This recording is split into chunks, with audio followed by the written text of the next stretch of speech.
so welcome back, folks. So I had another request, but this one wasn't a request for a cocktail, it was a request for an ingredient. So a high school friend, been a friend forever and ever, Kim said, hey, I like Jack Daniels. And that got me thinking. I was like, well, geez, we live in Tennessee. They make Jack Daniels in Tennessee. You talk about one of the classic brands that spans the globe. Everybody on the planet knows Jack Daniels. So I went looking for a cocktail and I found a bunch of them. We tried some. We didn't really like them that much because you couldn't taste the Jack Daniels. There were a lot of things that covered over the taste. So I wanted to have something that was a blend. So I found this drink, but it's actually a twist. It was called the Silent Third in a 1937 cocktail book. And so the folks at Jack Daniels said, well, that features scotch, so get rid of that. Let's feature Jack Daniels and we'll call it the Silent 7 for old number 7. So 4 ingredients in this cocktail. First of all, we have simple syrup. Simple syrup is our blend of 1 part sugar, 1 part water. Boil it, cool it down, stick it in the fridge. Old number 7, Jack Daniels. Lemon juice, this is freshly squeezed by our production staff today. And then the recipe called for triple sec, which is an orange flavored. So I went ahead and just bumped it up to Cointreau because I had it. So let's just go ahead and start. Let's start with Jack Daniels first. So we're gonna start with 2 ounces of Jack Daniels. Pretty simple cocktail to make, easy proportions.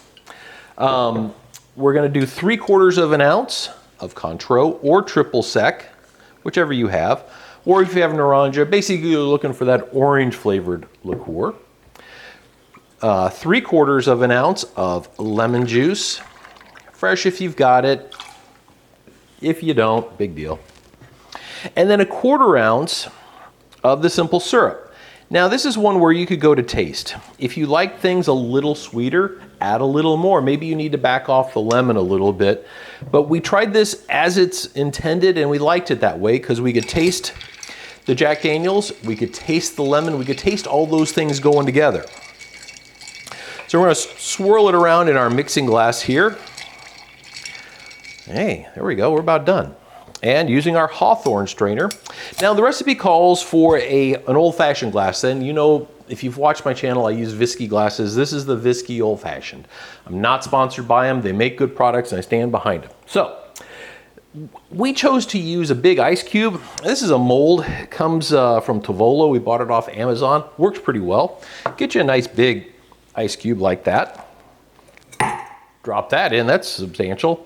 And then we're going to pour the cocktail right over top of that big ice cube. And there you go.